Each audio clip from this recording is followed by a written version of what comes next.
चलिए, क्या चल रहा था? वहां पे काहे बैठ गए जी? वहां पे जाके आप लोग, वहां पे ऐसी हवा लग रहा है। अच्छा।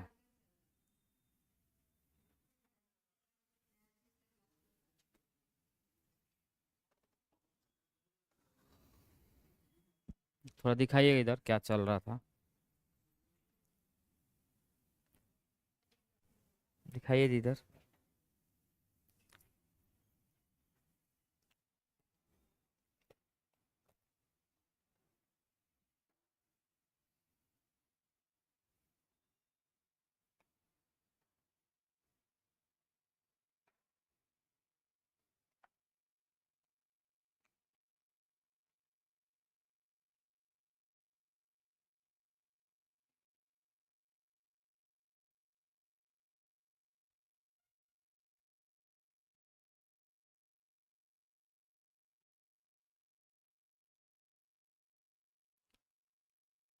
चलिए, उसके बाद हम लोग देखेंगे। चल रहा था क्या? उच्चतम न्यायालय।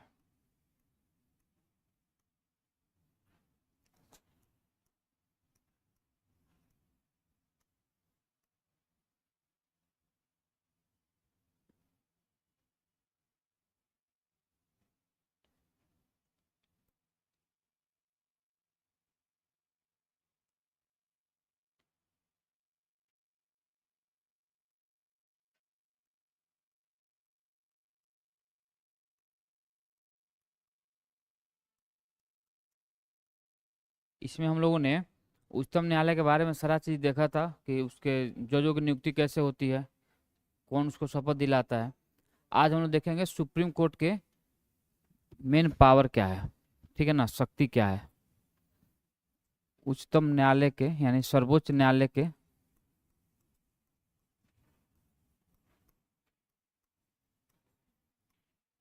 सर्वोच्च न्यायालय के कार्य एवं शक्तियां।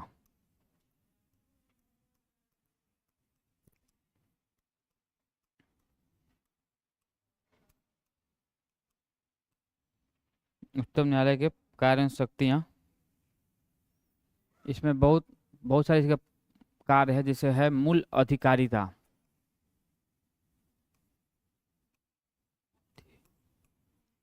कारिता।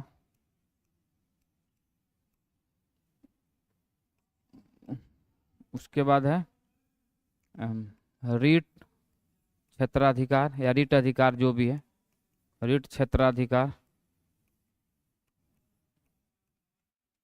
तीसरा है अपीलीय क्षेत्राधिकार। अपीलीय क्षेत्राधिकार। सलाहकार क्षेत्राधिकार।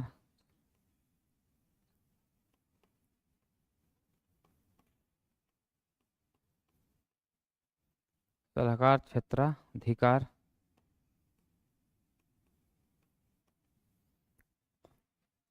पांचवा है अभिलेख न्यायालय।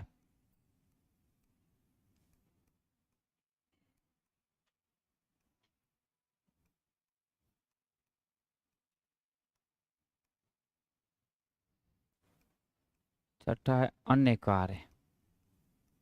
एक और भी हो सकता है जुडिशियल रिव्यू, न्यायिक पुनर्विलोकन।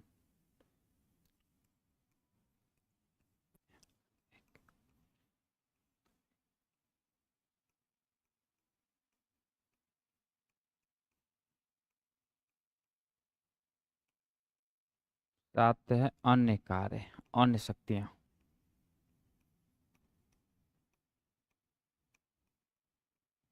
इतने सुप्रीम कोर्ट के अधिकार हैं।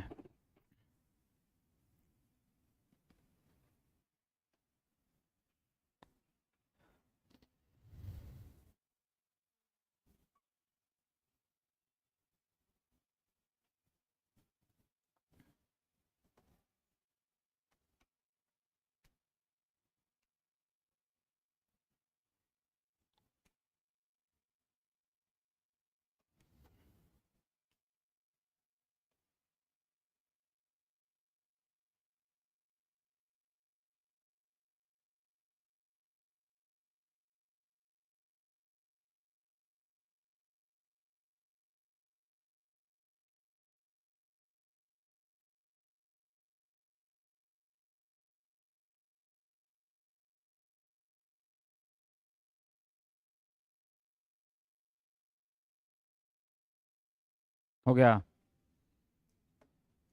यानी सुप्रीम कोर्ट के इतने शक्तियां हैं या इतने अधिकार है, जैसे मूल अधिकारिता, रीट क्षेत्राधिकार, अपीलीय क्षेत्राधिकार, सलाहकार क्षेत्राधिकार, अभिलेख, न्यायिक पुनर्विलोकन और अन्य शक्तियां।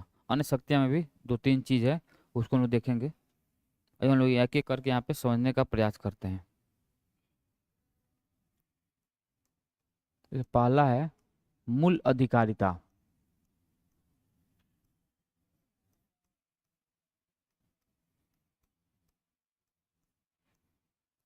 मूल अधिकारिता पहला है कि मूल अधिकारिता का जो वर्णन किया गया है वो किया गया है भारतीय संविधान के अनुच्छेद 131 में। ठीक है ना। तो मूल अधिकारिता का जो वर्णन किया गया है वो किया गया है संविधान का अनुच्छेद 131 में। है क्या? जैसे मान लीजिए कि अगर विवाद हो रहा है, राज्य प्लस भारत के बीच में अगर विवाद हो रहा है, ठीक है, या राज्यों वर्सेस भारत के बीच में मतलब अगर कोई विवाद हो रहा है, या राज्य और भारत प्लस राज्य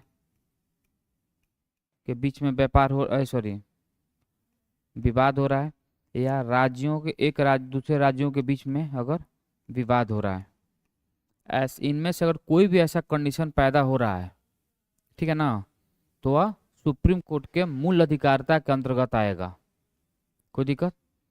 सुप्रीम कोर्ट के मूल अधिकारिता के अंदर आएगा। लेकिन एक अपवाद है यहाँ पे कि अगर नदी जल विवाद हो रहा है, नदी जल विवाद हो रहा है, तो उसके वो इसके अंतर्गत नहीं आएगा, क्योंकि इसके लिए स्पेशली वर्णन किया गया है आर्टिकल्स 262 में। ठीक है ना। तो फिर समझेगा, मूल अधिकारिता का सिंपल मतलब है कि अगर राज्यों के बीच में दो राज्यों के बीच में कोई विवाद उत्पन्न हो गया तो उसका निपटान कहाँ पे होगा? सुप्रीम कोर्ट के। अगर एक साइड एक राज्य है, एक साइड भारत है, मतलब अगर केंद्र सरकार और राज्य सरकार के बीच में कोई विवाद हो रहा है, वो भी मामला कहाँ पे जाएगा? सुप्रीम कोर्ट में। अगर मोर देन वन राज्य है और एक साइड भारत है, फिर भी जाएगा। अगर मोर देन वन राज्य है प्लस भारत के साथ भी कुछ राज्य है, अगर मैं इसमें कोई भी अगर कंडीशन बन रहा है तो सारे के सारे सुप्रीम कोर्ट में मामला जाएगा। और जब सुप्रीम कोर्ट इस मामले की सुनवाई करेगी तो वह सुप्रीम कोर्ट के मूल अधिकारिता के अंतर्गत आएगा। क्या इस बात को समझ पा रहे हैं? यानी जितनी भी शक्तियां सुप्रीम कोर्ट में दी गई है तो सुप्रीम कोर्ट ही सारी चीजों को निपटान करेगी। लेकिन बोलेगी भाई यह जो मामला जाएगा तो सुप्रीम कोर्ट में किस अधिकार के तहत हिसाब करेगी सुप्रीम कोर्ट? तो करेगी मूल अधिकारिता के अंतर्गत। कोई दिक्कत यहाँ समझने में? हो गया? आगे बढ़ाएं, लिखिए इसको जल्दी।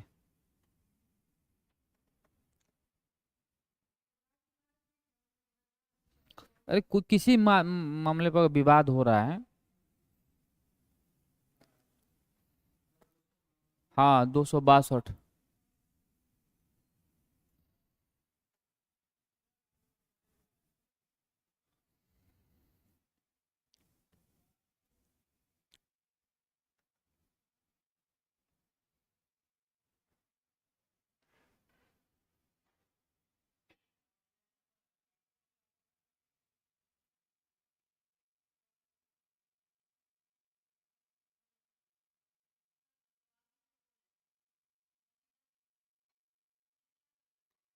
नदी जल विवाद का मतलब ये भी मामला अगर होगा तो संसद में ही मामला निपटान किया जाएगा। इसके लिए सुप्रीम कोर्ट के अंतर्गत ये नहीं आएगा।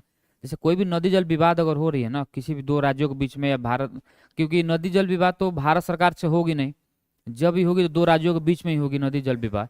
तो नदी जल विवाद तो वह सुप्रीम कोर्ट के मूल अधिकारिता के अंतर्गत नहीं आएगा। उसके लिए अलग चीज बनी गई है, उसके लिए अलग से उसका सोल्यूशन निकाला जाएगा, न कि इसके अंतर्गत होगा। जिसके अलग से इसके लिए संविधान में अनुच्छेद का व्यवस्था किया गया है कि इसका निपटान हम लोग कैसे करेंगे। ये मैं बोला हूँ सिंपल, समझ में आ रहा है ना? तो फिर समझिएगा, मूल अधिकारिता बहुत बार ऐसे क्या करेगा कि अनुच्छेद पूछ देगा, हो सकता है। अगर अनुच्छेद न पूछकर तो अगर स्टेटमेंट वाइज सवाल बना रहा है तो पूछेगा कि दो राज्यों के बीच में या भारत राज्य के बीच में अगर कुछ भी विवाद हो रहा है तो सुप्रीम कोर्ट के किस अधिकार के अंतर्गत वो निपटान किया जाएगा, उसका निपटारा किया जाएगा।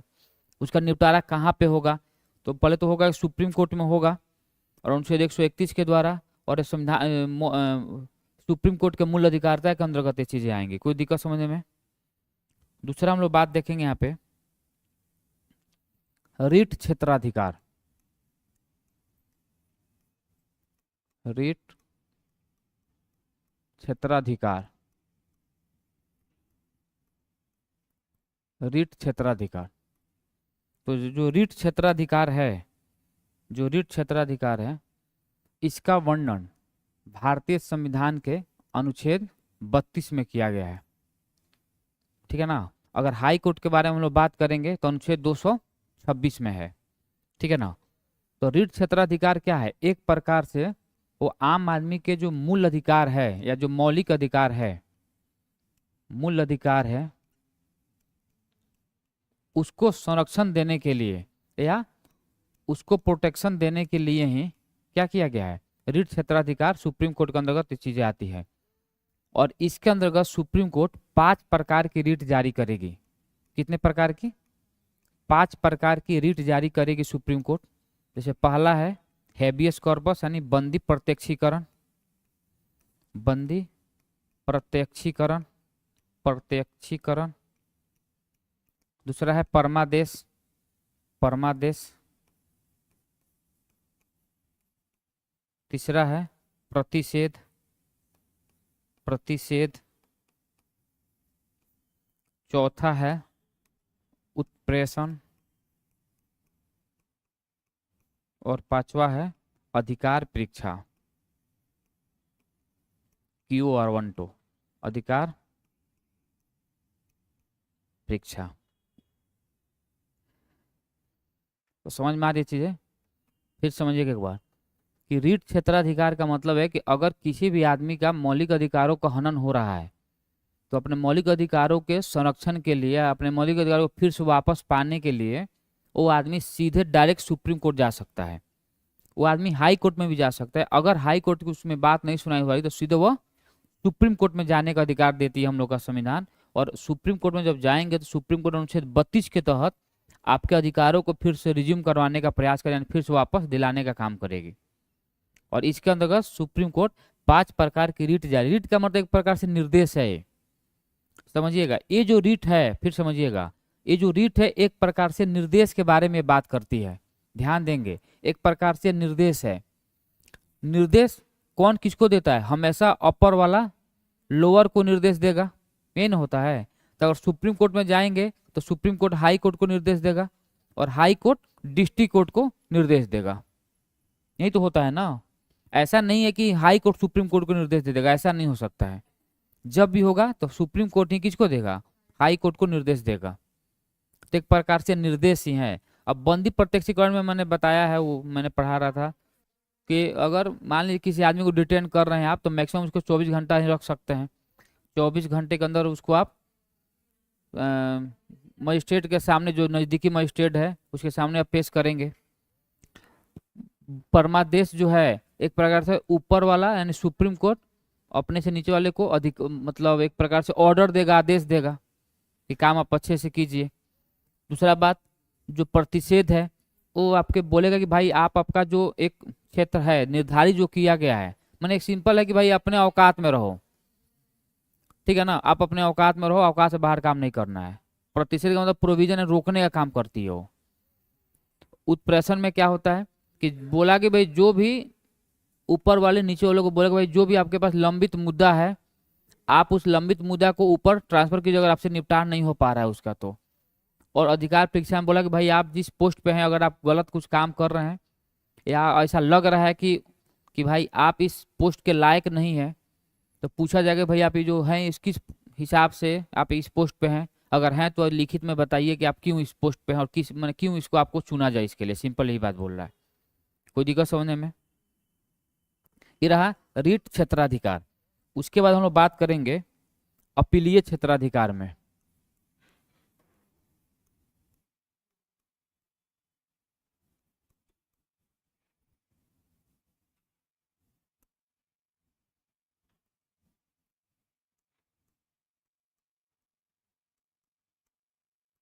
अपीलीय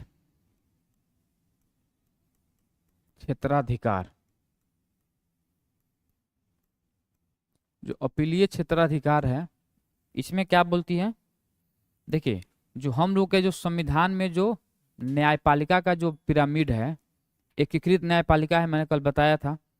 तो ऊपर सबसे ऊपर कौन है, सुप्रीम कोर्ट, फिर नीचे हाई कोर्ट, फिर यहाँ पे डिस्ट्रिक्ट कोर्ट है।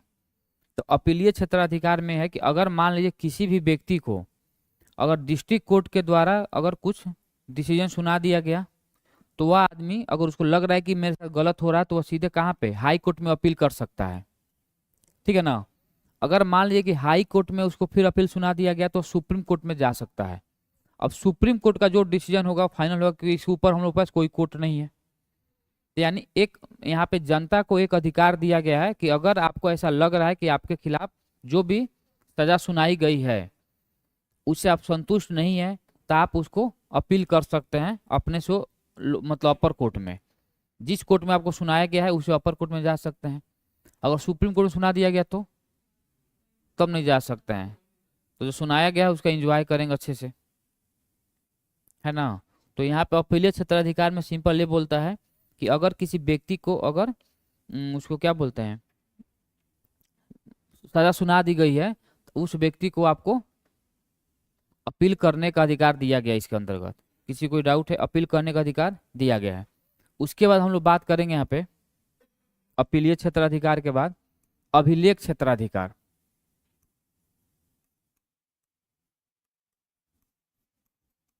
अभिलेख क्षेत्राधिकार,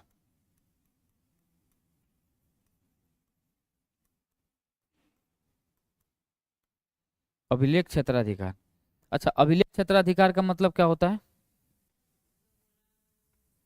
हाँ, अभिलेख क्षेत्राधिकार का सिंपल मतलब ये होता है कि अगर सुप्रीम कोर्ट अगर कोई डिसीजन सुनाई है किसी भी कानून को, मतलब मानी कोई ऐसा केस गया उसके पास और जो डिसीजन सुना दी, तो एक प्रकार से उसके जो लोअर कोर्ट हैं जैसे हाई कोर्ट या डिस्ट्रिक्ट कोर्ट, उसको एक बार कानून के रूप में उसका इस्तेमाल करेंगे। हाँ, 129 129, ठीक है ना, अनुच्छेद 129 में इसका वर्णन किया गया है। और इसमें क्या बोलता है फिर समझेंगे। अभिलेख क्षेत्राधिकार में बोलता है, पहले तो इसका वर्णन किस अनुच्छेद में किया गया है, तो इसका जो वर्णन 129 में इसका वर्णन किया गया है। ये कहता क्या है समझेंगे एक बार। बोल रहा है कि अगर सुप्रीम कोर्ट, माने कुछ ऐसा मामला चला गया सुप्रीम कोर्ट में, और सुप्रीम कोर्ट में उस मामले को मान लेते हैं कि 7 साल का सजा सुना दी सुप्रीम कोर्ट, तो अगर उससे रिलेटेड कोई मामला हाई कोर्ट में जा रहा है या उससे रिलेटेड कोई मामला, उस तरह कोई मामला डिस्ट्रिक्ट कोर्ट में जा रहा है, तो डिस्ट्रिक्ट कोर्ट हो या हाई कोर्ट हो, सुप्रीम कोर्ट के डिसीजन के आधार पर उसको भी 7 साल की सजा सुना सकता है। वो एक एज अ रेफरेंस के तौर पर उसका उपयोग करेगा सुप्रीम कोर्ट के डिसीजन को। हाँ, मैंने उस एक प्रकार से उसके द्वारा जो सजा सुनाई गई उसको संरक्षित कानून के रूप में इस्तेमाल करेगा। सिंपल ये बोल रहा है, एक प्रकार से वो कानून के रूप में इस्तेमाल करेगा। किसी को डाउट है यहाँ समझने में? तो जो अभिलेख क्षेत्राधिकार है, सिंपल ये कहता है कि सुप्रीम कोर्ट के द्वारा सुनाए गए सजा को, जो सुप्रीम कोर्ट के द्वारा जो सजा सुनाई गई है उसके सजा को जो उसके नीचे के जो कोर्ट हैं, हाई कोर्ट हो गए, डिस्ट्रिक्ट कोर्ट हो गए, वो कानून के रूप में इस्तेमाल करेंगे। कानून के रूप में उसका इस्तेमाल करेंगे,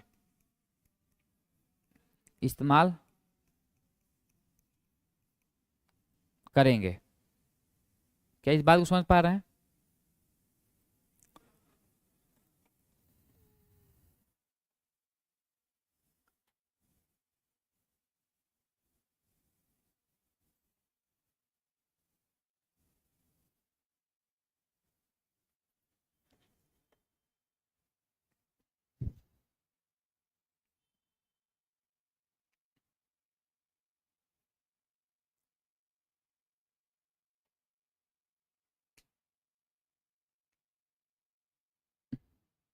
हो गया। अब यहाँ पे अगला हम लोग देखेंगे सलाहकार क्षेत्राधिकार।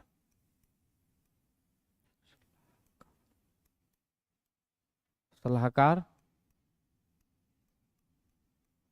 क्षेत्राधिकार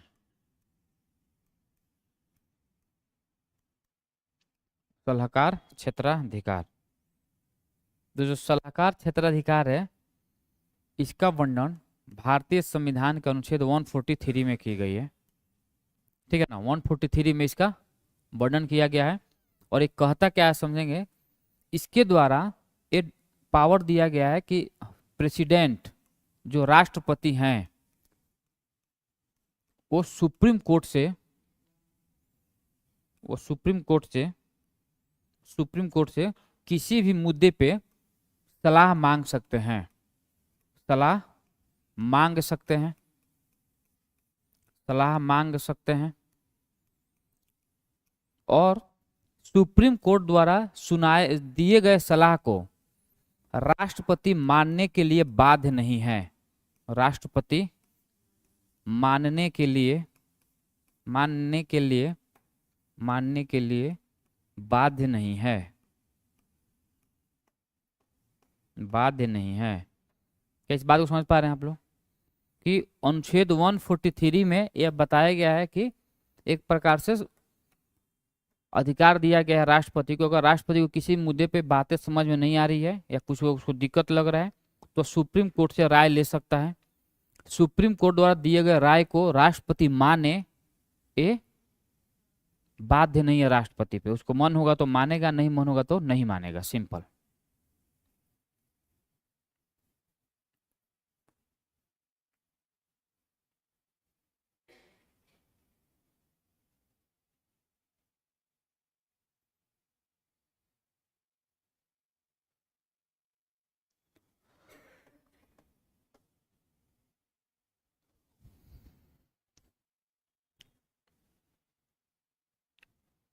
हो गया। उसके बाद है न्यायिक पुनर्विलोकन।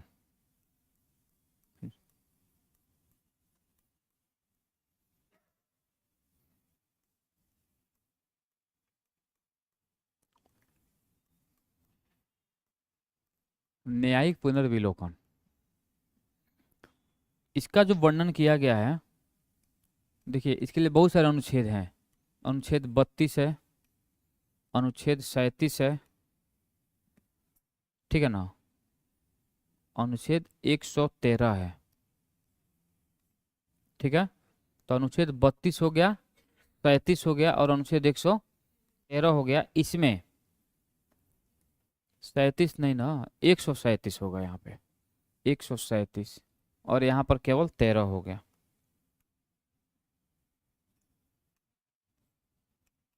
यानी न्यायिक पुनर्विलोकन में सिंपल बोल रहा है कि बहुत सारे ऐसे अनुच्छेद दिए गए हैं जो जुडिशियल रिव्यू के बारे में बात करते हैं।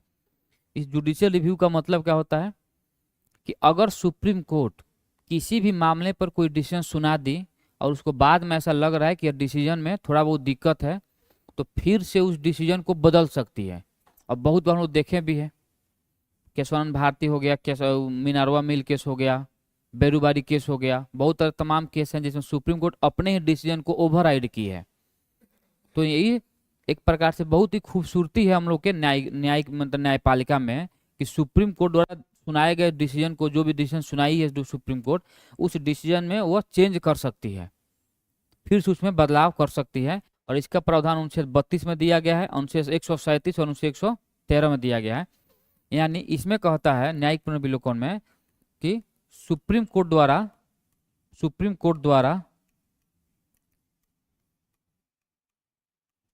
सुनाए गए क्या बोलेंगे उसको,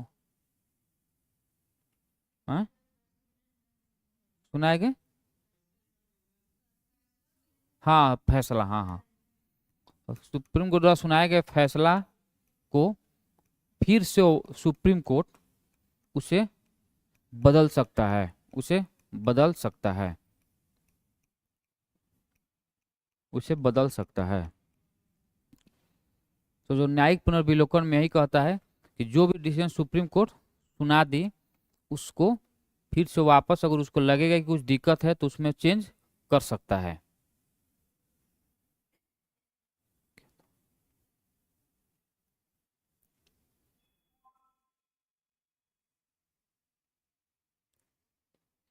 ठीक है ना। इसके बाद सुप्रीम कोर्ट में जो कुछ अन्य शक्तियां भी हैं।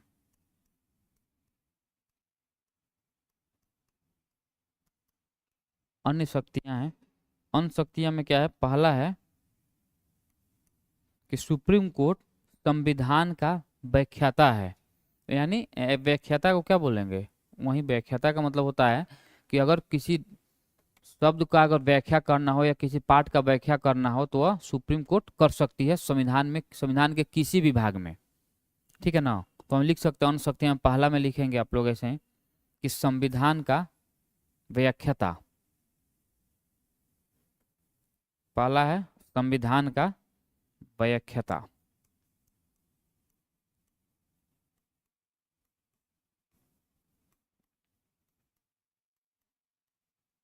व्याख्याता। और दूसरा है सुप्रीम कोर्ट को संविधान का संरक्षक भी कहा जाता है। संरक्षक भी कहा, बहुत बार सवाल पूछा है कि संविधान का संरक्षण किसको माना जाता है, संरक्षक। तो संविधान का जो संरक्षक माना जाता है वो माना जाता है सुप्रीम कोर्ट को। संरक्षक, संरक्षक, हाँ। कोई दिक्कत? एक बार और यहाँ पे देखेंगे। यहाँ पे उच्चतम न्यायालय के मैंने 7 शक्तियां के बारे में बताया था। मूल अधिकारिता, रीट क्षेत्राधिकार, अपीलीय क्षेत्राधिकार, सलाहकार, अभिलेख, न्यायिक और अन्य शक्तियां में। पहला है मूल अधिकारिता, जिसका वर्णन भारतीय संविधान का अनुच्छेद 131 में किया गया है। और इसमें बोला गया कि अगर कोई भी विवाद हो रहा है वो 2 राज्यों के बीच में हो, राज्य भारत के बीच में हो, एक साइड राज्य हो भारत और फिर भारत के साथ कुछ राज्य हो, ऐसा कुछ भी इसमें कंडीशन बन रहा है तो उसका निपटारा कहाँ पे हो जाएगा, सुप्रीम कोर्ट में होगा। अपवाद में कुछ ऐसी चीजें हैं जिन पे ये उसके सुप्रीम कोर्ट के मूल अधिकारिता के अंतर्गत नहीं आते, जैसे नदी जल विवाद, जिसका अलग से वर्णन किया गया अनुच्छेद 262 में। किसी को डाउट? उसके बाद आगे बोलता है कि जो रीट क्षेत्राधिकार है, यानी अगर आप किसी भी व्यक्ति का मौलिक अधिकारों के हनन हो रहा है तो वह सीधे डायरेक्ट सुप्रीम कोर्ट में जाने का परमिशन देती है हम लोग का संविधान। और सुप्रीम कोर्ट में जैसे ही आप जाएंगे और बोलेंगे भाई मेरा जो मौलिक अधिकार है उसका हनन किया जा रहा है, लेकिन इमरजेंसी के टाइम में नहीं जा सकते हैं, ध्यान रखना है।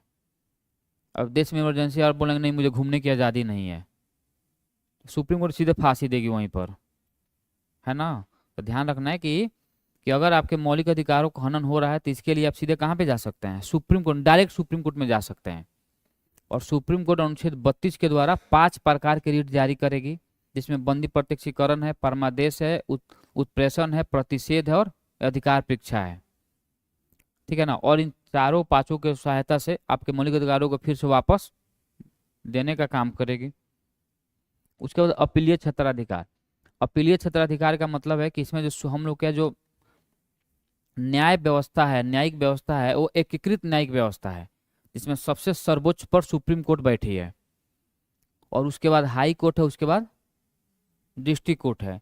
और इसमें बताया गया कि अगर आपका डिस्ट्रिक्ट कोर्ट या हाई कोर्ट में आपके खिलाफ कोई सजा सुना दी गई और आपको लग रहा है कि सजा गलत है या कुछ भी दिक्कत है तो आप सीधे अपील कर सकते हो उससे अपर वाले कोर्ट में।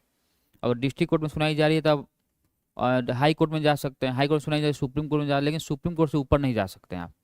ठीक है ना। उसके बाद बात करें अभिलेख क्षेत्राधिकार। अभिलेख जो क्षेत्राधिकार है वह अनुच्छेद 129 में उसका वर्णन किया गया है। और अभिलेख क्षेत्राधिकार का सिंपल मतलब है कि सुप्रीम कोर्ट द्वारा सुनाया गया कोई भी ऐसा कानून अगर सजा सुनाई गई है और सुप्रीम कोर्ट जो व्यवस्था का वहां पे प्रयोग किया है, जिस प्रकार के रूल का प्रयोग किया है, वह रूल एक प्रकार से उसके नीचे वाले कोर्ट के लिए एक प्रकार से कानून है। अगर हाई कोर्ट में या डिस्ट्रिक्ट कोर्ट में इससे रिलेटेड कोई भी ऐसा मुद्दा आ रहा है तो उसको मानते हुए उस आधार पर वो सजा सुना सकती है और उसके सजा को वैलिड भी माना जाएगा, क्योंकि सुप्रीम कोर्ट ने इसी आधार पर सजा सुनाई है उस हिसाब से। कोई दिक्कत? उसके बाद बोला है कि सलाहकार। सलाहकार का मतलब है कि अनुच्छेद 143 में कहता है कि सुप्रीम प्रेसिडेंट को यह पावर दिया गया है कि वह किसी मुद्दे पे अगर उसको लग रहा है किसी मुद्दा पे तो वह सुप्रीम कोर्ट से सलाह मांग सकता है, और सुप्रीम कोर्ट द्वारा जो भी सलाह दी जाएगी उसको मानने के लिए बाध्य नहीं है कौन? प्रेसिडेंट। उसके बाद न्यायिक पुनर्विलोकन, जिसका वर्णन अनुच्छेद 32, 137 और 13 में किया गया है। और इसमें ये बोल रहा है कि सुप्रीम कोर्ट का जो भी जो फैसला सुनाया जाता है, उस फैसले को सुप्रीम कोर्ट ओवरराइड कर सकती है, यानी उस डिसीजन को बदल सकती है। और अन्य जो शक्तियां हैं उसमें यह इसको सुप्रीम कोर्ट को संविधान का व्याख्याता कहा जाता है और या संविधान का संरक्षक कहा जाता है। हो गया? किस दिक्कत यहाँ तक तो नहीं है? एक राउंड सुनूंगा फिर लिखवाऊंगा। सुनू जी कि छोड़ दूं? अच्छा, एक और बात, कल जो मैंने बताया था कि हटाने की प्रक्रिया, याद है ना? हटाने की प्रक्रिया, तो हम ध्यान रखेंगे जो हटाने की प्रक्रिया है उसमें कुछ दिक्कत नहीं है। थोड़ा एक शब्द उसमें और जोड़ देना कि अगर पूछ दिया हटाने की प्रक्रिया। हटाने की प्रक्रिया मैंने बोला था कि कोई भी मामला कहाँ पे जाएगी? संसद में जाएगी। और संसद में दो सदन होता है, लोकसभा और राज्यसभा। अगर पहले मामला लोकसभा में जा रही है तो वहाँ पे 100 लोगों का सपोर्ट चाहिए, और अगर राज्यसभा में जा रही है तो वहाँ पे 50 लोगों का सपोर्ट चाहिए। अगर लोकसभा में जा रही है तो 100 लोग सपोर्ट करेंगे, उसके बाद वो जाएगा कहाँ पे? राज्यसभा में। और इसमें 2/3 बहुमत की आवश्यकता है। अगर मान लीजिए कि यहाँ पर आया तो ये जाएगा कहाँ पे? लोकसभा में। और यहाँ पर भी 2/3 बहुमत की आवश्यकता है। लेकिन समझेंगे एक बात, अगर मान लीजिए कि हटाने की प्रक्रिया में जो विधेयक लाई गई वो लाई जाती है लोकसभा में या राज्यसभा में, जो भी लाई गई, तो 100 लोगों के सपोर्ट अगर मिल गया उसके बाद, या 50 लोगों का सपोर्ट मिल गया उसके बाद, संसद के उस सदन में जिसमें सपोर्ट मिला है पहले, उसके बाद एक वहां पे एक समिति गठित की जाती है। समिति गठित की जाती है और समिति गठित करके समिति तय करेगी कि जो उस पे लगाया गया आरोप, कि भाई पहला आरोप क्या है? साबित कदाचार लगाया गया है ना, साबित कदाचार। और दूसरा असमर्थता, असमर्थता। ठीक है ना? तो समझेंगे। समिति गठित, मान लीजिए लोकसभा में मामला आ रहा है, अगर यह मामला राज्यसभा में जा रहा है, जहां से भी मामला वो पास करेगा, तो पास होने के बाद उसमें उस सदन में एक समिति गठित की जाएगी। और समिति गठित करने के बाद समिति यह तय करेगी, ये पर देखेगी भाई जो उस पे जो आरोप लगे हैं वो आरोप सही है या नहीं है। अगर वो आरोप सही है जो उन पर लगा है, उसके बाद मामला उस सदन से दूसरे सदन में जाएगी। और वहां से पास होने के बाद फिर वह कहाँ पे जाएगी? यानी दोनों सदन में समिति नहीं गठित की जाएगी। प्रथम सदन में, जिस सदन में पहली बार जा रही है ना, वहां पे समिति गठित की जाएगी। क्या इस बात को समझ गए आप लोग अच्छे से? कोई दिक्कत है यहाँ तक समझने में? और एक और बात यहाँ पे समझना है, इसका यहाँ पे राष्ट्रपति राष्ट्रपति के पास जाएगा, राष्ट्रपति पास कर गया, इनको हटा दिया जाएगा। यही सिंपल है ना। तो ये समिति, मैंने समिति नहीं बताया था। अगर पूछ दे कि इसका वर्णन कहाँ पे किया गया है, तो इसका वर्णन किया गया अनुच्छेद 124 क्लॉज 5 और 124 क्लॉज 6।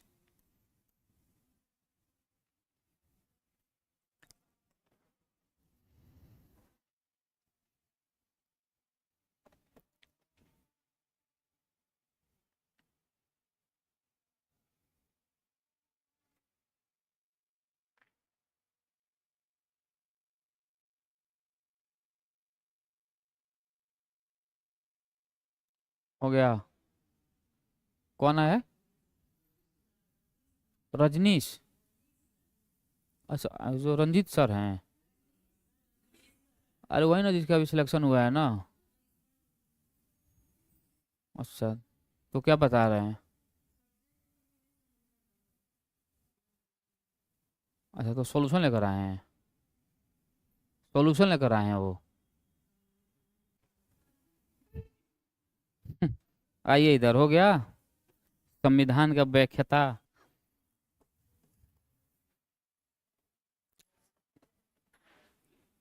चलिए लिखिए। आगे पूछ ले एक बार, उसके बाद लिखवाऊं। आप ही लोग बोलिए, उस आप ही लोग अनुसार चलेगा। कि यार वीक का लास्ट क्लास है तो आप लोग सोच रहा हूँ कि चले क्लास आज। अरे भाई मतलब इस वीक का सैटरडे है ना, तो संडे तो कल तो छुट्टी ही रहेगी, इसीलिए फिर तो परसों से आना ही है। हाँ, मन छुट्टी है। अच्छा मन नहीं सुनूंगा, चलिए इसी बात आप ही बात मान लेता हूँ, लिखिए। आप बोल दिए, आपके बातों में काट नहीं सकता हूँ, लिखिए आप। अगर मंडे को नहीं सुनाए, बता दे रहा हूँ इसमें से, तो आप ही समझिएगा, मैं नहीं जानता हूँ। सारा जिम्मेदारी आप ही की रहेगी, लिखिए। नहीं, सबका लेना होगा, नहीं तो अभी सुनूंगा। हेडिंग डालेंगे, सुप्रीम कोर्ट के शक्तियां, यानी सर्वोच्च न्यायालय की शक्तियां। नहीं भाग नहीं रहा, अभी मैं रहूंगा लगभग 11 बजे तक तो हूँ।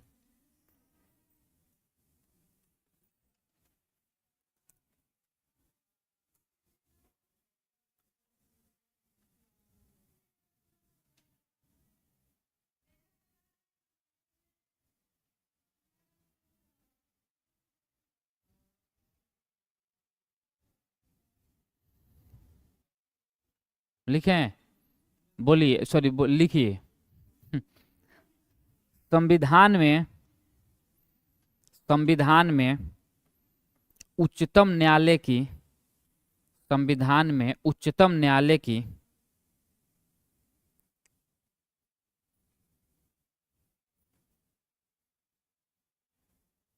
संविधान में उच्चतम न्यायालय की व्यापक शक्तियों एवं क्षेत्राधिकार को उल्लेखित किया गया है। संविधान में उच्चतम न्यायालय की व्यापक शक्तियों एवं क्षेत्राधिकार को उल्लेखित किया गया है। नेक्स्ट वन लिखेंगे, अमेरिकी उच्चतम न्यायालय की तरह, अमेरिकी अमे, उल्लेखित किया गया है।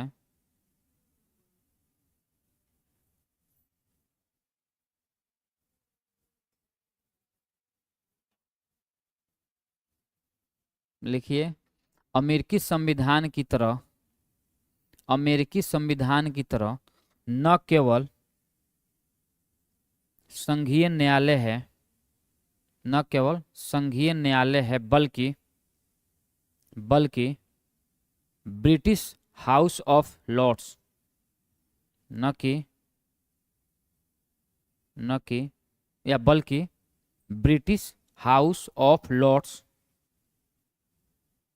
की तरह, ब्रिटिश हाउस ऑफ लॉर्ड्स की तरह अपील का, अपील का अंतिम न्यायालय है, अपील का अंतिम न्यायालय है।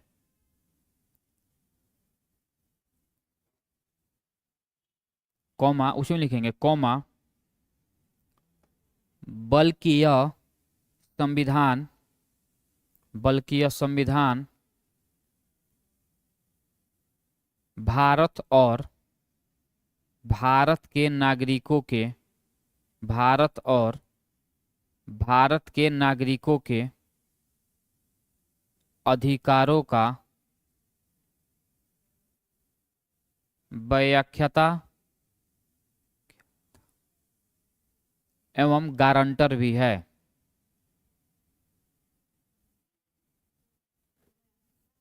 गारंटर भी है। इसके अलावा यह, इसके अलावा यह परामर्शदात्री, परामर्शदात्री एवं सर्वोच्च शक्ति है।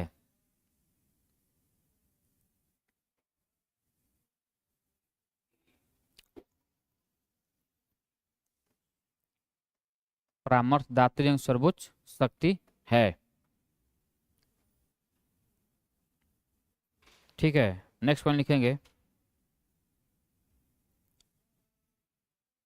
सर्वोच्च न्यायालय के, सर्वोच्च न्यायालय के शक्ति सर्वोच्च न्यायालय की शक्ति एवं न्याय क्षेत्रों को निम्नलिखित वर्गों में विभाजित किया गया है। निम्नलिखित वर्गों में विभाजित किया गया है।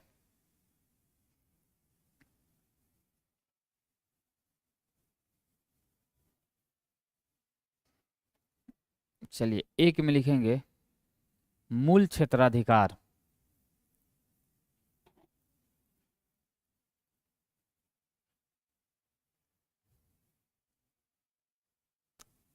इसमें लिखेंगे उच्चतम न्यायालय भारत के संघीय ढांचे की उच्चतम न्यायालय भारत के संघीय ढांचे की उच्चतम न्यायालय भारत के संघीय ढांचे की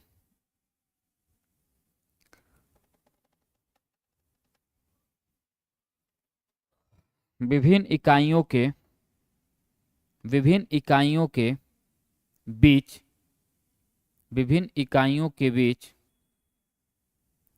किसी विवाद पर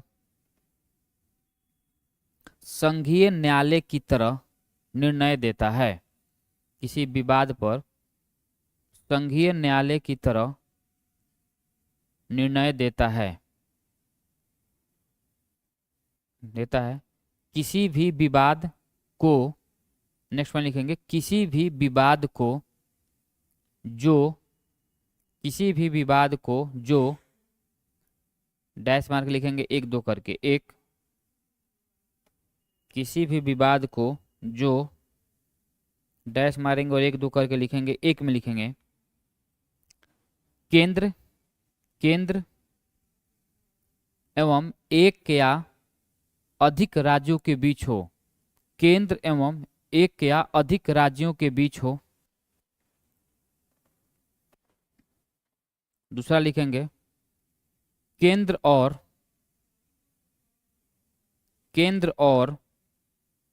कोई राज्य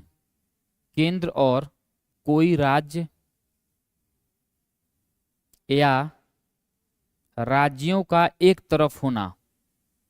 केंद्र और कोई राज्य और राज्यों का एक तरफ होना एवं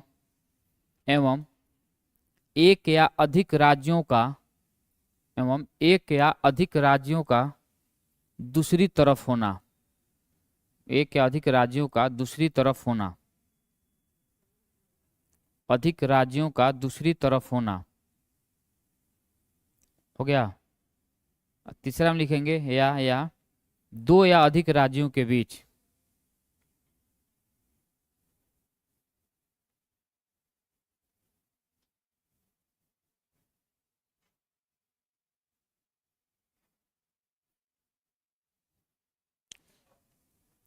जो इसके मूल क्षेत्राधिकार में समाहित नहीं है, जिसमें मैंने बताया था नदी जल विवाद या अंतर्राज्यीय विवाद।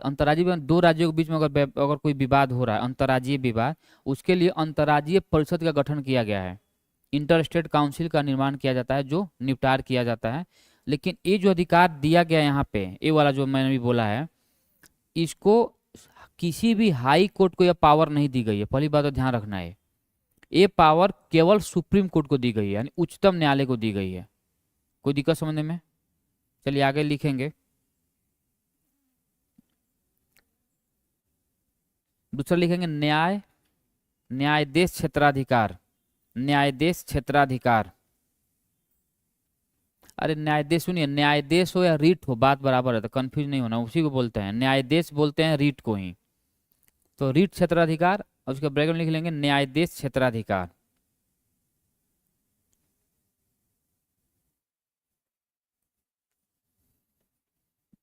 लिखेंगे संविधान ने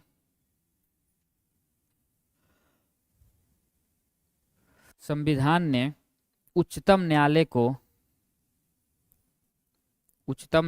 को नागरिकों के मूल अधिकारों के रक्षक मूल अधिकारों के रक्षक एवं गारंटर के रूप में स्थापित किया है। रक्षक एवं गारंटर के रूप में स्थापित किया है। नेक्स्ट वन लिखेंगे, उच्चतम न्यायालय को यह अधिकार प्राप्त है कि उच्चतम न्यायालय को यह अधिकार प्राप्त है कि वह अनुच्छेद 32 की तरह वह अनुच्छेद 32 के द्वारा अनुच्छेद 32 के द्वारा 5 प्रकार के रीट जारी करके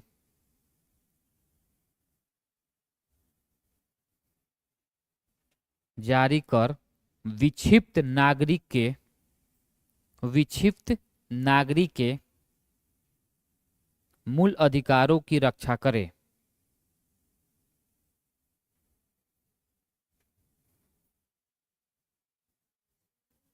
विक्षिप्त नागरिकों के मूल अधिकारों की रक्षा करे। नेक्स्ट वन लिखेंगे इसी में, इस संबंध में उच्चतम न्यायालय को मूल न्यायाधिकार प्राप्त है। इस संबंध में उच्चतम न्यायालय को मूल न्यायाधिकार प्राप्त है और नागरिक को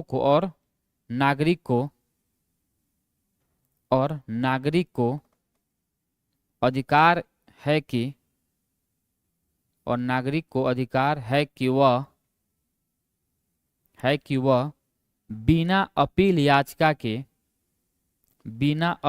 याचिका के सीधे उच्चतम न्यायालय में जा सकता है। उच्चतम न्यायालय में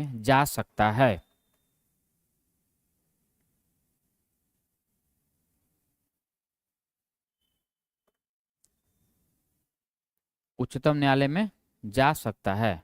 ठीक है, अगला लिखेंगे अपीलीय क्षेत्राधिकार। हेडिंग डालेंगे अपीलीय क्षेत्राधिकार। अपीलीय क्षेत्राधिकार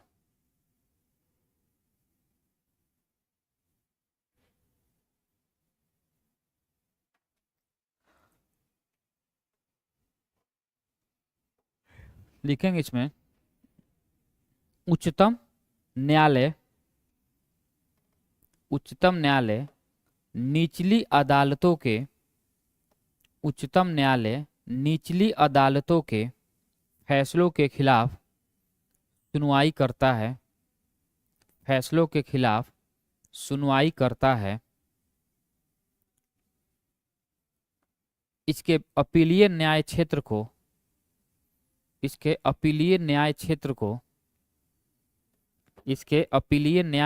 को निम्नलिखित 4 वर्गों में वर्गीकृत किया जा सकता है। इसके अपीलीय न्याय क्षेत्र को निम्नलिखित 4 वर्गों में वर्गीकृत किया जा सकता है। न्याय क्षेत्र को 4 वर्गों में वर्गीकृत किया जा सकता है। एक में लिखेंगे, संवैधानिक मामलों में अपील वर्गीकृत किया जा सकता है।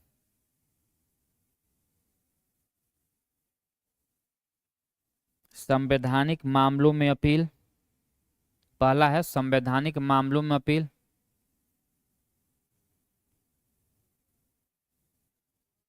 दूसरा लिखेंगे दीवानी मामलों में अपील।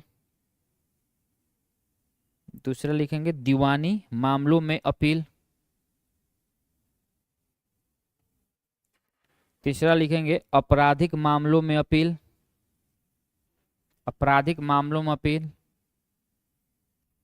और चौथा लिखेंगे विशेष अनुमति द्वारा अपील। हाँ, आपराधिक मामलों में अपील। चौथा, विशेष अनुमति द्वारा अपील।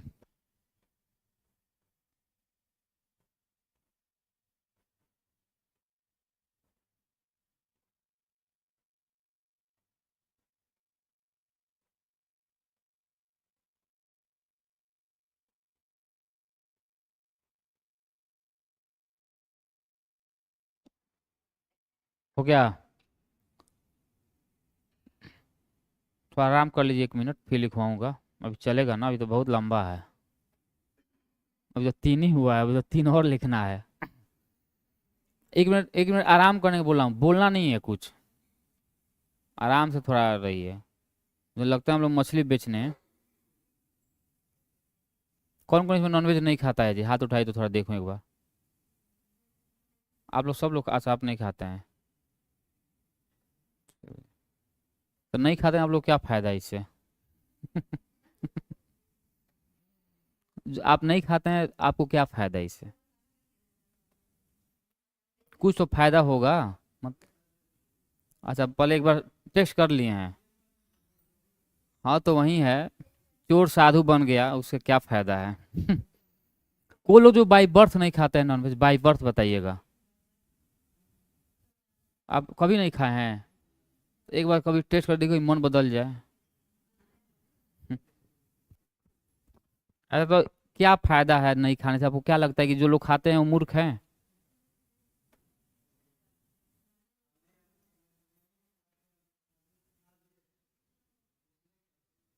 मैं वो नहीं बोल रहा हूँ, मैं बोल रहा हूँ कि मैं भी छोड़ना चाहता हूँ, तो कोई अच्छा सजेशन देता तो मैं छोड़ देता। जैसे पूछ रहा हूँ कि जो नहीं खाते हैं उनमें आप जैसे खा कर छोड़ रहे हैं, तो क्या फायदा दिख रहा है आपको?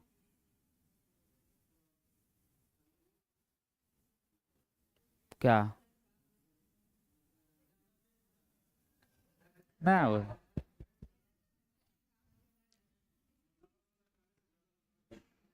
नहीं तो कम मसाला डाल के बनवाइए। अगर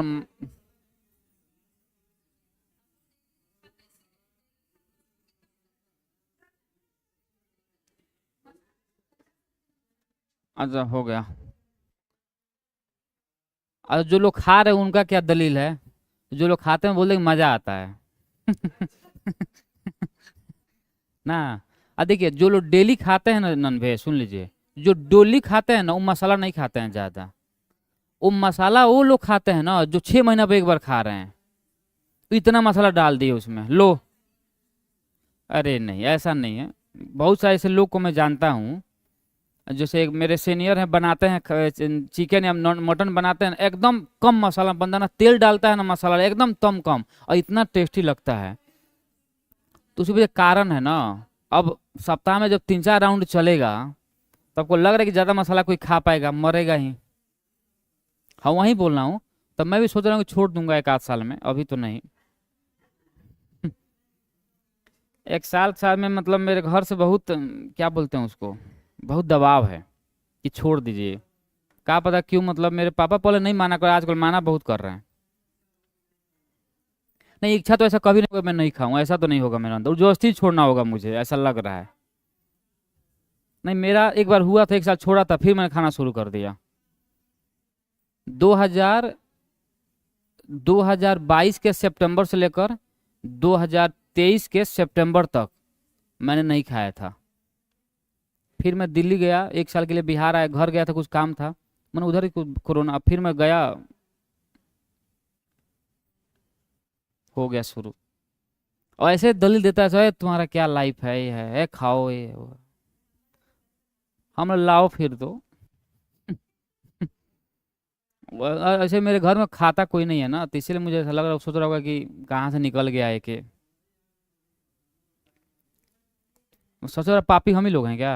अच्छा एक और बात है, यूपी में जो है ना, यूपी में पश्चिमी उत्तर प्रदेश जो दिल्ली से सटा हुआ एरिया है, वहाँ पे ब्राह्मण हो चाहे अदर कास्ट भी, ऐसा नहीं ब्राह्मण ही नहीं, केवल अदर कास्ट भी, वो सब नॉनवेज वॉनवेज के मतलब, मैं तो डर से नहीं बोलता था कि मैं नॉनवेज खाता हूँ। बहुत सारे मेरे दोस्त थे और भाई खाते, अरे भाई अरे बाप रे। एक बार देख लिया एक लड़का मैं तोड़ रहा था उधर बिरयानी बैठकर बोला क्या तुम बहुत झूठ, तुम्हें बोले नहीं खाता हूँ, बोला नहीं, अरे भाई चिकन बिरयानी नहीं था, सादा बिरयानी खा रहा था मैं। लेकिन मजा तो आता है जो भी हो, लेकिन जो उसका छूट गया है ना उसको नहीं मजा आएगा ना। लिखिए, अब बोलना नहीं है 10 मिनट तक, एकदम लिखना है चुपचाप।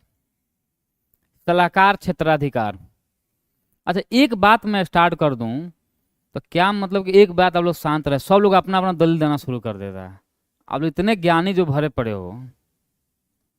लिखिए, सलाहकार क्षेत्राधिकार लिखेंगे, अनुच्छेद 143, अनुच्छेद 143 राष्ट्रपति को दो श्रेणियों के मामलों में, अनुच्छेद 143 राष्ट्रपति को दो श्रेणियों के मामलों में उच्चतम न्यायालय से राय लेने का अधिकार देता है। उच्चतम न्यायालय से राय लेने का अधिकार देता है। उच्चतम न्यायालय से राय लेने का अधिकार देता है। एक में लिखेंगे, सार्वजनिक महत्व के, सार्वजनिक महत्व के किसी मसले पर, सार्वजनिक महत्व के किसी मसले पर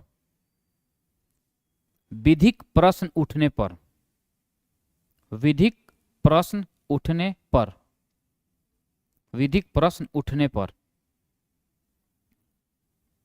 और दूसरा किसी,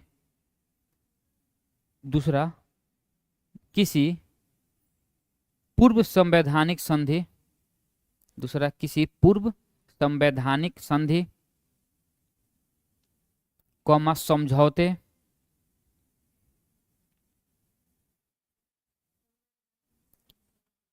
संधि, समझौते आदि, आदि पर किसी विवाद के उत्पन्न होने पर,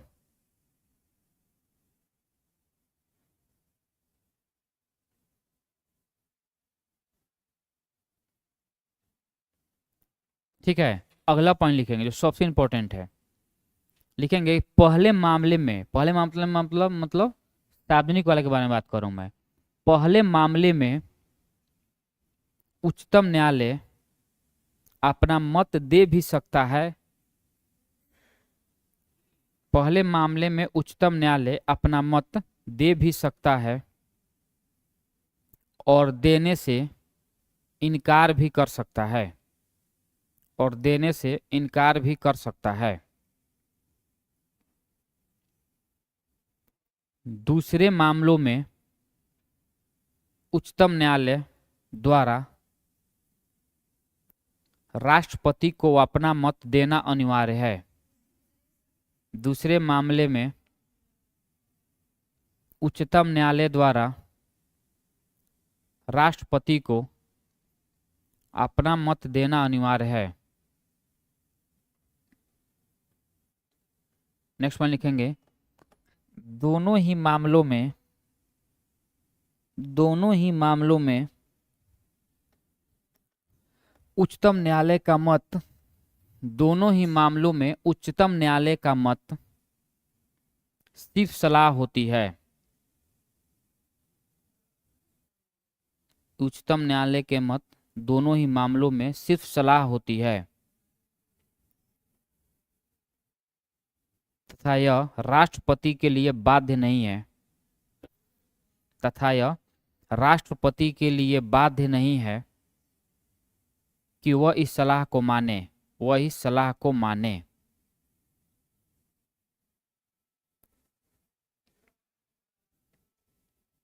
वो इस सलाह को माने। नेक्स्ट लिखेंगे, अभिलेख न्यायालय, अभिलेख न्यायालय या अभिलेख क्षेत्राधिकार।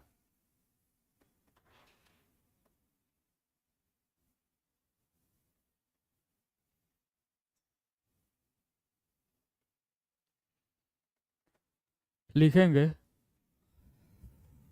बोले हैं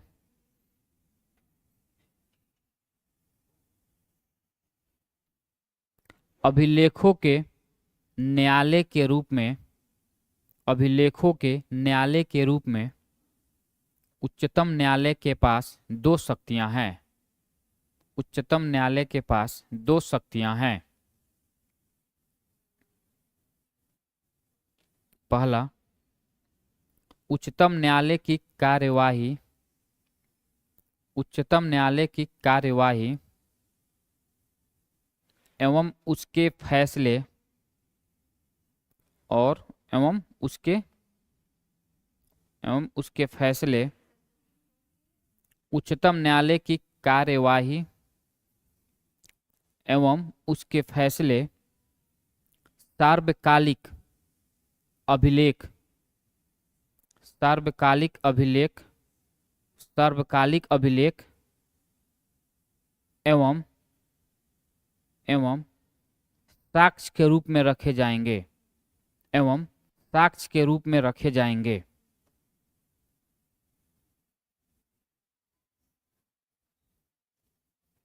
इन अभिलेखों पर, इन अभिलेखों पर किसी अन्य अदालत में चल रहे, इन अभिलेखों पर किसी अन्य अदालत में चल रहे मामले के दौरान, मामले के दौरान प्रश्न नहीं उठाया जा सकता, मामले के दौरान प्रश्न नहीं उठाया जा सकता।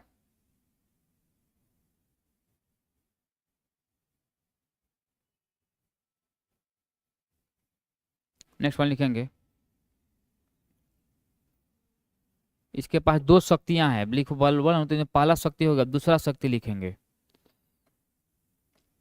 इसके पास न्यायालय की अवमानना पर, इसके पास न्यायालय की अवमानना पर दंडित करने का अधिकार है, अवमानना पर दंडित करने का अधिकार है। इसमें 6 वर्ष के लिए, इसमें 6 वर्ष के लिए सामान्य जेल या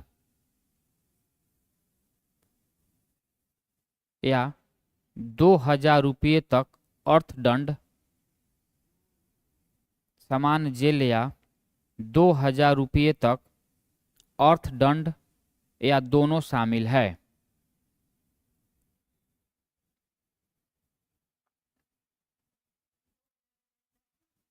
अर्थदंड या दोनों शामिल है। ठीक है, इसी का नेक्स्ट वन लिखेंगे, न्यायालय की अवमानना सिविल या आपराधिक दोनों प्रकार के हो सकती है। अवमानना सिविल या आपराधिक दोनों प्रकार के हो सकती है।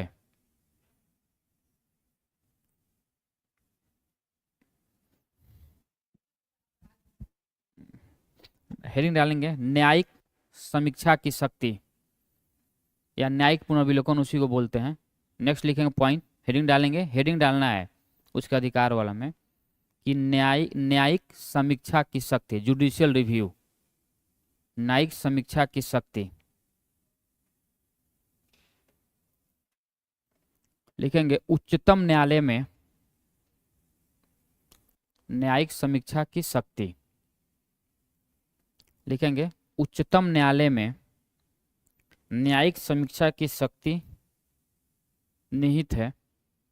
उच्चतम न्यायालय में न्यायिक समीक्षा की शक्ति निहित है। इसके तहत वह केंद्र एवं राज्य, इसके तहत वह केंद्र एवं राज्य दोनों स्तरों पर, केंद्र एवं राज्य दोनों स्तरों पर विधायी व कार्यकारी, विधायी व कार्यकारी आदेशों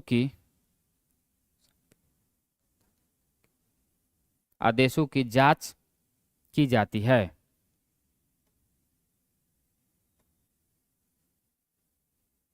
हो गया।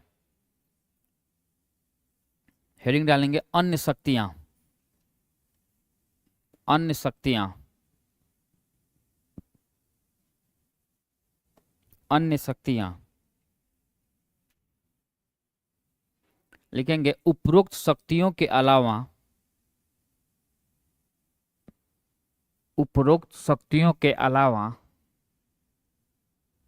उच्चतम न्यायालय को कई अन्य शक्तियां भी प्राप्त है। उपरोक्त शक्तियों के अलावा उच्चतम न्यायालय को कई अन्य शक्तियां भी प्राप्त है, जैसे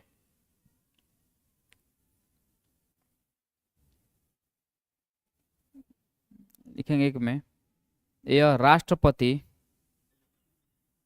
एवं उपराष्ट्रपति, यह राष्ट्रपति एवं उपराष्ट्रपति के निर्वाचन के संबंध में, के निर्वाचन के संबंध में किसी प्रकार के विवाद का निपटारा करता है। निर्वाचन के संबंध में किसी प्रकार के विवाद का निपटारा करता है।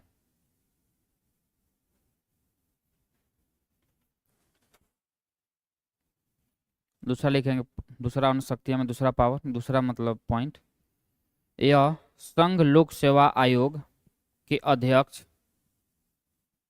यह संघ लोक सेवा आयोग, यह संघ लोक सेवा आयोग के अध्यक्ष एवं सदस्यों के व्यवहार एवं आचरण की जांच करता है।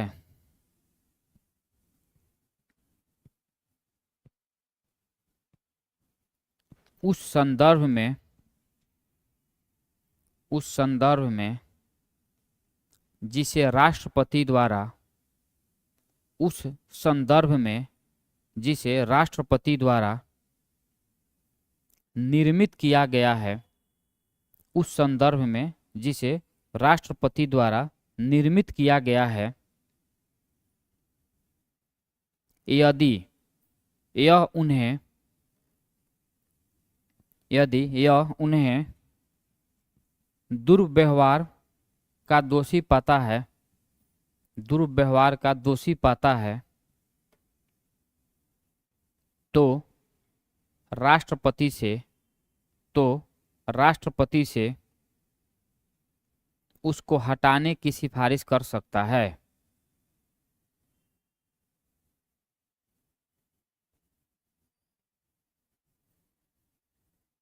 सिफारिश कर सकता है। नीचे नोट में पॉइंट लिखेंगे, नोट लिखकर लिखेंगे पॉइंट।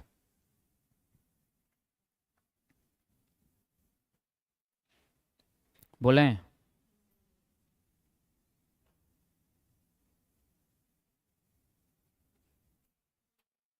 लिखिए उच्चतम न्यायालय द्वारा, उच्चतम न्यायालय द्वारा दी गई इस सलाह को, उच्चतम न्यायालय द्वारा दी गई इस सलाह को मानने के लिए राष्ट्रपति बाध्य हैं।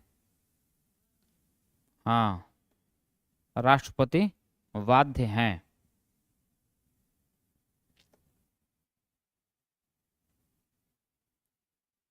हो गया। ते रहा हम लोग का अन्य शक्तियां। अन्य शक्तियां में मैंने यहाँ पर भी लिखवाया है, ये वाला दो बात याद रखिएगा। कहाँ चला गया जी? अच्छा,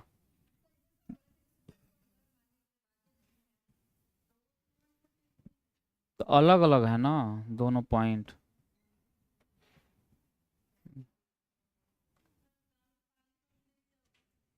सर्वकालिक, कौन सर्वकालिक अभिलेख?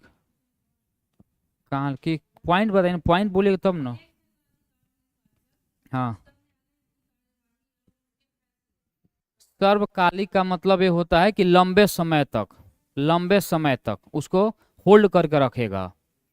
यानी इसको जो भी जिस प्रकार ये कार्यवाही करेगा, जिस प्रकार वो कानून बनाएगा, उसको लंबे समय तक रखना है पकड़ के, मतलब होल्ड करके रखना है। वही होता है सर्वकालिक, लॉन्ग टर्म, इसको बोलते हैं लॉन्ग टर्म। कोई दिक्कत?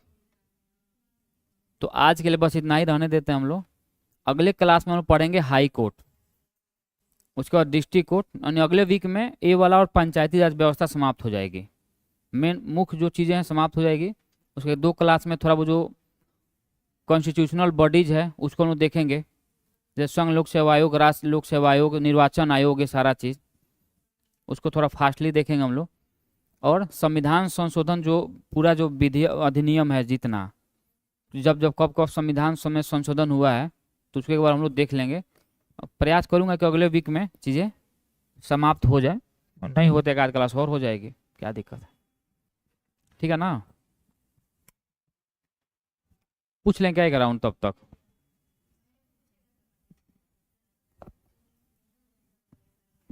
हाँ तो एक लड़की वहाँ पे बोली कि सर 3 तारीख सुने, उसके बाद दिख ही नहीं रही हो।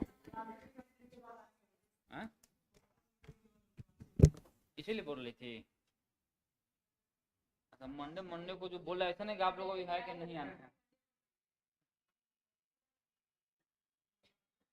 और कुछ पूछना है आप लोग, कोई डाउट पूछ लीजिए।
Thank